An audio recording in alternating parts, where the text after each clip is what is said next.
mēs Latvijā esam diezgan labi pazīstami ar šādu zīmolu, kas ir Multiva.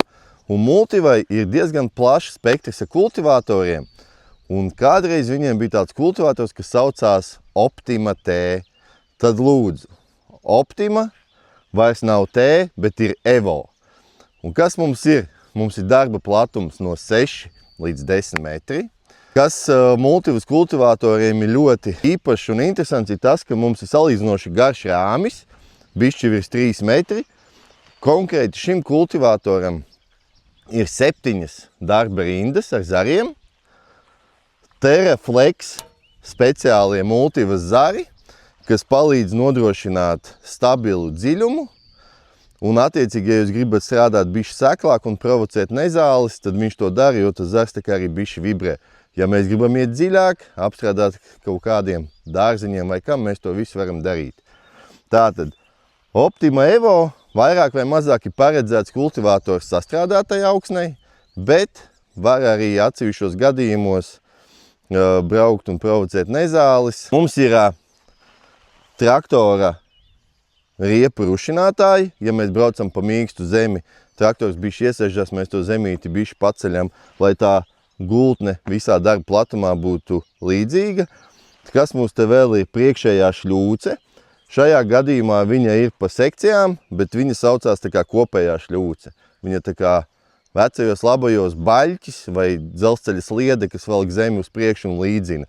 Un tā ir arī Multivas unikālā lieta, kad dēļ tā, ka viņiem ir ļoti garš rāmis, viņš arī strādā tā kā nosacīti planieris, viņš tos jūsu mikroreliefu mēģina izlīdzināt un paliek mazāku tādu ieplaciņu. Tātad, hidrauliski regulējam šļūci, mums ir ļoti daudz riteņi, ir lielie transporta riteņi, un paralēli viņiem ir arī mazie, kas ir darba dziļuma riteņi. Viņi visi strādā kopā, lai jūsu dziļums būtu attiecīgi pareizi nolikts. To mēs izdaram vienreiz katram traktoram ar centrālu atsaiti, lai rāmis ir līdzens ar zemi, un attiecīgi ar riteņiem mēs strādājam, cik mēs dziļi gribam. Attiecīgi mums ir ieplakas un skala, kur mēs ieliekam zemāko punktu, līdz kuram mēs gribam iet. Protams, ja mēs viņu negribam un gribam mainīt darba dziļumu, kas nav baigi labi īstenībā, tad mēs viņus varam nost un strādāt ar hidrauliku, bet labāk, kad jums ir, zinat, sējam kviešus, 5-6 cm darba dziļums pilnīgi pietiek. Šī aizmuguri, kas mums nāk pēc rāmja, šeit mums ir ļoti daudz dažādas iespējas, ko mēs te varam salikt. Šajā gadījumā mums ir plākšņu rullis ar smērējošiem gultņiem, kas ir aizsargāti. Mums ir rinda ar ecēšām, bet tās jūsu neķītrības var būt dažādas. Jūs varat likt šeit šļūci un rulli likt šeit, vai šļūci un 2 rinda ecēšas.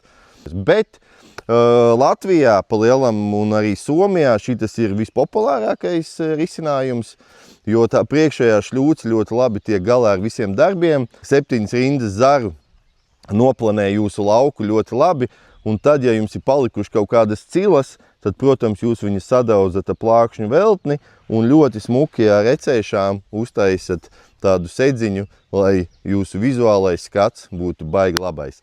Mums ir transporta gaismas, mums ir rezerves ritenis papildu aprīkojumā. Ja nu tomēr kaut kādi padomi atliek, kas ir palikuši un izdur kādu no jūsu riteņiem, tad jūs viņu varat samainīt turpat uz lauka un turpināt strādāt. Mums ir darba instruments. Mums ir darba instruments, ar ko mēs regulējam zariem spiedienu pret zemi, cik daudz mēs ar šo atsperi zari spiedīs uz leju. Agresivitāti mēs mainām ar šīm vietām. Un to pašu mēs darām arī plākšņu veltnim. Mēs darām tieši to pašu. Mēs viņu varam piespriegot, cik daudz mēs gribam, lai tas rullis spiež uz augsni un cik spēcīgi viņš sasit cilas. Pa lielam tie mums ir galvenie regulējumi. Priekšējā atsaite, aizmugurē rullis un ecēšas. Hidraulika mums ir dziļums. Nu viss, āķējam klāt un braucam. Jā, protams, jūs jautāsiet, 7 metri garš, liels. Smags kādam vēl arī liksies pa lielam, tas ir viens no multivis vieglākajiem kultivatoriem, bet viņi tāpat viņu sauc par smagā tipa kultivatoru. Nu, pēc tiem papīriem viņi saka, ka viņam vajag 120 zirgus. Mēs tam neticam, jo tajā mūsu pieredzē Latvijā tie 140, 150 šim konkrēti kultivatoram 7 metriem ir nepieciešams, attiecīgi 6 metriem bišķi mazāk, 8 un 10 būs bišķi vairāk. Bet te, ka mums ir priekšā kaut kāds traktors, uz papīra viņam it kā ir 205 zirga spēki, bet reāli viņam ir kaut kāds 190, tad vakar vilka kā traks, nevarēja apstāties. Tāda platformiņa uztaisīta, protams, kur krāties putekļiem un netīrumiem, bet, ja operators nav slings un redz lielu akmeni un negrib viņam bliest pāri visā ātrumā, viņš var izkāpt un uzcelt te akmeni un aizvest uz lauka malu, kur pa lielam viņu savāks. Bet jūs jau zinat, kad kultivatorim ir tas niķis, tos akmeņus tā kā celt no augsnes ārā, un, protams, viņi pēc tam ieteicams būtu nolasīt. Kas mums vēl ir? Tereflex zariem, kalti, lemeši, saucam mēs viņu kā gribam, diezgan izturīgi, diezgan gari, un viņiem ir tāda opcija, ka jūs viņu atskrūvējat un apgriežat uz otru pusi. Viņi nav jāmaina, kad jums nodilst viņa līdz pašam S-veida zaram, jūs viņu griežat riņķi un strādājat vēl tikpat ilgi. Pa lielam padomāts, lai tā dzīve būtu labāka.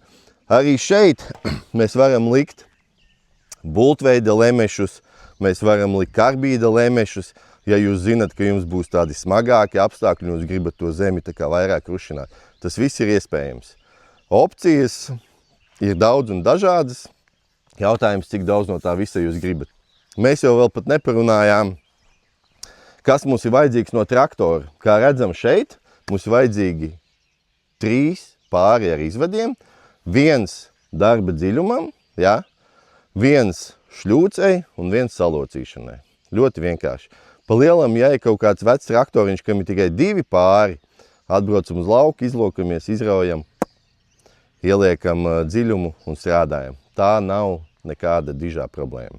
Nu, lūk, jaunā Optima Evo, jau ir Latvijā, iespējams iztestēt. Pāris saimnieki jau to pavasarī ir izdarījuši. Jāgaida laikam rudens, nav ko tagad baigi kultivēt.